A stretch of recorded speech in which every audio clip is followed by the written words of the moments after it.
This will not be easy but एक ऐसा तरीका है जिसके थ्रू तुम इंस्टेंटली अपने करिश्मा को बढ़ा सकते हो और अपनी ऑकवर्डनेस को रिड्यूस कर सकते हो। तो जब मैं 14-15 साल का था, I was in 10th standard और हमारी स्कूल में एक लड़की थी जो कि मेरे को बहुत पसंद थी। She was my crush. तो जब भी मैं मेरे दोस्तों के साथ कहीं से जा रहा होता था और वो सामने से आ रही होती थी, मेरे को दिख रहा है कि वो मेरी तरफ आ रही है या मेरे पास से गुजरेगी, तो मैं एक बहुत अलग इंसान बन जाता था। I use to act very different. मैं मेरी आवाज़ को बढ़ा लेता था and I wanted her to hear me. I still cringe when I think about it, but it was that time जब मैं बहुत ज़्यादा ऑकवर्ड हुआ करता था। एंड आई रिमेंबर, मैं जब भी किसी खूबसूरत सुंदर लड़की से, अट्रैक्टिव लड़की से बात करता था तो मैं बहुत डिफरेंट तरीके से बात करता था and I use to pretend to be someone else and I was very awkward. भाई मैं एक्सप्लेन नहीं कर सकता। अगर मैं तुम्हें बताऊंगा तुम्हारे कान से खून बहने लग जाएगा। मेरे को दर्द होता है सोच के भी मेरी लाइफ में कितने ऑकवर्ड मोमेंट्स आए हैं। But now I feel very very confident. I still have a lot of things to learn, but जो चीज़ें मैंने सीखी है और सबसे जो इंपॉर्टेंट चीज़ मैंने सीखी है वो मैं तुम्हें आज इस वीडियो के अंदर बताऊंगा, जिसके थ्रू जिन लोगों से तुम बात करते हो वो तुम्हें ज़्यादा लाइक करेंगे। यू विल नॉट फील कि तुम ऑकवर्ड हो सिचुएशंस में। So the biggest lesson that I learn that will really really really help most of you guys significantly is you don't have to perform, you have to connect. मेरे कहने का मतलब है, जितने भी ऑकवर्ड लोग होते हैं और जितने भी कैरिज्मेटिक लोग होते हैं उनके अंदर बस ये एक सबसे बड़ा सिग्निफिकेंट डिफरेंस होता है, that these people do not try to impress people. And जो ऑकवर्ड लोग होते हैं ना, they change their identity to impress people. और ये जो बिहेवियर है, ये submissive behaviour, especially if you are a man, बहुत ज़्यादा क्रिंज और बहुत ज़्यादा ऑकवर्ड फील कराता है लोगों को। तो अगर तुम्हें बहुत ज़्यादा इम्प्रूव करना है अपने करिश्मा को इन सोशल सेटिंग्स, सारी चीज़ों को साइड में रख दो एंड कंप्लीटली मेरी बात मानो भाई, completely focus on how you can present your self more authentic, more honest and more like your self. कोई और बनने की कोशिश मत करो, अपनी आइडेंटिटी चेंज मत करो। This single thing will completely change the game for you. लोग जो है वो उन्हीं लोगों को पसंद, जितनी भी तुम्हें एडवाइसेस मिलती है ना ऑनलाइन कि तुम्हें इस तरीके से बोलना है, उस तरीके से इस चीज़ को बोलो, do not like follow those things, because वहाँ पे तुम अपनी ऑथेंटिसिटी खो रहे हो। अपनी बॉडी लैंग्वेज को तुम जब चेंज कर रहे हो ना इंटेंशनली, तुम अपने कॉन्शियस ब्रेन के साथ सोच रहे हो कि अब मैं ऐसे बैठ जाता हूँ, चेस्ट बाहर निकाल के बैठता हूँ ताकि लोग मेरे को मोर डोमिनेंट समझेंगे या मेरे को मोर पावरफुल समझेंगे, तब तुम उस मोमेंट में प्रेजेंट नहीं हो और वहाँ पे लोग तुम्हें देखते हैं और बहुत उन्हें अजीब फील होता है। अगर कोई इंसान डरा हुआ है तो लोगों को पता चल जाता है उसके फेस पे जो माइक्रो एक्सप्रेशंस होते हैं उनको पढ़ के। अगर कोई इंसान गुस्सा है तो उसके फेस के माइक्रो एक्सप्रेशंस वो बता देते हैं। और जब तुम कुछ और बनने की कोशिश कर रहे हो ना, हाय मैं भारी आवाज़ निकाल रहे हो, तुम अपनी ज़बरदस्ती आवाज़ भारी कर रहे हो, अलग तरीके से बात कर रहे हो, लोग उस चीज़ को सबकॉन्शियसली समझ जाते हैं और वहाँ पे उन्हें बहुत ऑकवर्ड फील होता है। तुम बहुत ऑकवर्ड लगते हो लोगों को, तुम्हारे साथ वो रिश्ता बनाना पसंद नहीं करते, कनेक्शन बिल्ड करना पसंद ही नहीं करते सबकॉन्शियसली। उसका रीज़न ये है कि तुम ऑथेंटिक नहीं हो, तुम पे भरोसा नहीं किया जा सकता। So if you want one advice that will significantly improve your charisma, just be authentic to whoever you are speaking. Just be authentic and be present. सबसे ज़्यादा इंपॉर्टेंट ये है। एंड वो जो तुम वीडियोज़ देखते हो ना कि अल्फा मेल्स ऐसे बैठते हैं या ऐसे चलते हैं, तो एक बात मैं तुम्हें बता देता हूँ कि वो जो लोग होते हैं ना, जो एक्चुअल में अल्फा मेल्स होते हैं, वो बिल्कुल भी उस चीज़ को इंटेंशनली नहीं करते। वो सोच के थोड़ी करते हैं। कॉनर मैकग्रेगर सोच के थोड़ी ऐसे चलता है।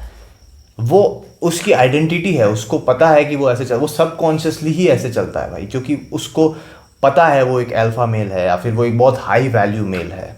इस वजह से भाई, अगर तुम उन लोगों को कॉपी करोगे ना डायरेक्ट कॉन्शियसली सोच के कि मैं ऐसे चल, वो बहुत ज़्यादा वियर्ड लगता है एंड तुम प्रेजेंट नहीं होते हो सिचुएशंस में, जो कि सबसे ज़्यादा इंपॉर्टेंट है if you want to build more connections. So if you want such kind of body language, dominating या फिर alpha male body language, then just be one. बनो ना पहले, अपने आप ही बॉडी लैंग्वेज तुम्हारी वैसी हो जाएगी, क्योंकि जब तुम्हारे दिमाग को तुम्हारी आइडेंटिटी ही अब ये बन गई है अल्फा मेल वाली, तो तुम अपने आप उसी तरीके से एक्ट करने लग जाते हो and then it is authentic body language. जो हम एक्ट कर रहे हैं ना, वो बहुत वियर्ड लगता है और लोग उस चीज़ को पहचान जाते हैं तुम्हारे माइक्रो एक्सप्रेशंस को देख के। So don't do that. Just be present in the moment and be very, very authentic to people. This is the biggest advice that you can get online on charisma. अब अगर तुम authentically, honestly सब लोगों से बात कर रहे हो, you are being yourself, और फिर भी लोग तुम्हें पसंद ना करें तो then bro you are in the wrong room. अब मैं तुम्हें एक बहुत बढ़िया एग्जांपल देता हूँ. इमेजिन करो एक रूम है जिसके अंदर 5 गवर्नमेंट ऑफिसर्स बैठे हैं और वो बातें कर रहे हैं, बढ़िया माहौल बन रखा है, बातें कर रहे हैं. एंड अब एक हिप हॉप सिंगर उस रूम में जाके उनके पास में बैठ जाए, तो क्या वो हिप हॉप सिंगर वहाँ पे फिट हो पाएगा उस सिचुएशन में?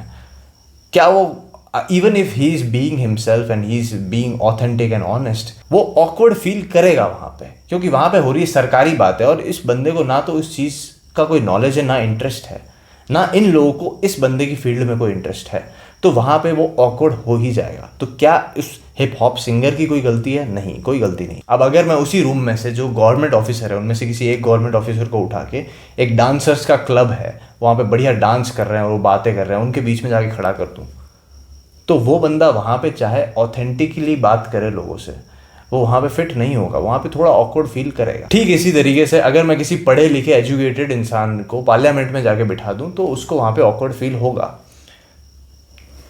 तो इस चीज़ को एक्सेप्ट कर लो कि जब भी तुम ऑनेस्टली लोगों से बात करोगे, ऑथेंटिकली लोगों से बात करोगे, there will be a lot of people जो कि तुम्हें फिर भी पसंद नहीं करेंगे, वो हमेशा होगा. लेकिन अगर तुम फिट होने की कोशिश करोगे ज़बरदस्ती उन लोगों के बीच में, तब तुम नकली दोस्त बनाओगे जो कि तुम्हारी रिस्पेक्ट कभी नहीं करेंगे. उससे बेटर ये है कि थोड़ी अपने बॉल्स को बड़ा करो, थोड़ा करेज रखो एंड जस्ट बी योरसेल्फ. चाहे तुम्हें लोग पसंद करें या ना करें, एक टाइम आएगा जब तुम ऐसे लोगों को मिलोगे जो कि तुम्हारे जैसे एग्जैक्टली होंगे, एंड उस वक्त तुम्हें बहुत तगड़े दोस्त मिलेंगे, तुम्हारा कनेक्शन बहुत ज़्यादा अच्छा होगा उन लोगों के साथ. तो फॉर एग्जाम्पल, मैं जिस शहर के अंदर रहता हूँ वहाँ पे बहुत रेयरली मेरे को ऐसे लोग मिलते हैं जिनसे मैं बहुत अच्छी तरीके से रिलेट कर पाता हूँ, जिनसे मेरी दोस्ती हो सके. सो अगर मैं जो दूसरे लोग हैं उनके अंदर ज़बरदस्ती फिट होने की कोशिश करूँगा, लाइक यहाँ पे लोग सब मारवाड़ी में बात करते हैं, तो अगर मेरे को मारवाड़ी ढंग से बोलनी नहीं आती है फिर भी मैं ज़बरदस्ती मारवाड़ी बोलने की कोशिश करूँगा ताकि मैं उन लोगों के बीच में फिट हो सकूँ, तो वहाँ पे मैं डेफिनेटली ऑकवर्ड हो जाऊँगा. तो अगर तुम मेरी जैसी सिचुएशन में हो, जहाँ पे तुम रहते हो या जहाँ पे तुम कॉलेज जाते हो, स्कूल जाते हो, वहाँ पे लोग तुम्हारे जैसे नहीं है, तुम उनसे रिलेट नहीं करते हो बिल्कुल भी, तुम अलग हो, वो अलग है, उनके पाथ अलग है, तुम्हारी लाइफ ही अलग है, तो तुम उनके जैसा बनने की कोशिश मत करो ताकि तुम फिट इन हो सको या तुम्हारे फ्रेंड सर्कल तुम्हारा बड़ा हो सके. That is an act of a coward. अगर तुम फिट हो भी जाओगे ना तो वहाँ पे एक तो तुम ऑकवर्ड रहोगे हमेशा, दूसरी चीज़ वो तुम्हारी रेस्पेक्ट वहाँ पे कोई नहीं करेगा उस सर्कल के अंदर. So don't be like that, don't be a coward, just be who you are, be authentic, be honest, and especially when you are on the path of self improvement. तुम जो लोग हैं तुम्हारे आसपास, तुम्हारे क्लासमेट्स हैं, तुम उनसे रिलेट नहीं करते हो, तुम्हारे दिमाग में चल रहा है how I can get stronger, how I can get better, how I can make money, how I can improve my life. उन लोगों के दिमाग में कुछ और चल रहा है. We don't relate with each other. चाहे तुम्हें बहुत प्रॉब्लम हो रही है but you are still trying to improve your life in this modern world, जहाँ पे हर दूसरे ऐप के अंदर तुम्हें पॉर्न दिख जाता है. एंड अगर तुम फिर भी लड़ रहे हो, फिर भी अपनी लाइफ को इम्प्रूव करने की कोशिश कर रहे हो, then I really respect you मेरे भाई. क्योंकि आज के टाइम पे हर जगह से तुम्हारी बॉडी के अंदर एस्ट्रोजन भरा जा रहा है, हर जगह से तुम्हारी मेंटल हेल्थ को डैमेज किया जा रहा है. आज के टाइम पे नॉर्मल हेल्दी ह्यूमन बीइंग बन के रहना ही बहुत बड़ी बात है. और एक बहुत बड़ा reason, if you are awkward, तुमने अपने पेरेंट्स को, खासकर अपने डैड को देखा होगा. If he is not very confident and very charming and not very charismatic, तो तुम उसी चीज़ को देख के बड़े हुए हो, तुम उसी चीज़ से सीखे हो जाने अनजाने में. But we can always change that. ये सारी जो चीज़ें हैं, इन चीज़ों को हम इम्प्रूव कर सकते हैं. हमारी कम्युनिकेशन, करिश्मा, कैसे हम लोगों के सामने अपने आप को प्रेजेंट करते हैं, ये सारी चीज़ें हम इम्प्रूव कर सकते हैं. आई होप तुम्हें इस वीडियो से कुछ नया सीखने को मिला होगा, इस वीडियो ने तुम्हारी हेल्प की होगी. I still find myself awkward here and there. मैं ये नहीं कह रहा हूँ कि मैं बहुत ज़्यादा कोई करिश्मेटिक आदमी हूँ, बट जैसे जैसे मैं इन चीज़ों को सीखता रहूँगा, कम्युनिकेशन स्किल्स, सोशल स्किल्स, जैसे जैसे मैं नए एक्सपीरियंसेस लूँगा, I will share with you guys in the future. Thank you so much. Keep moving forward and live at your edge.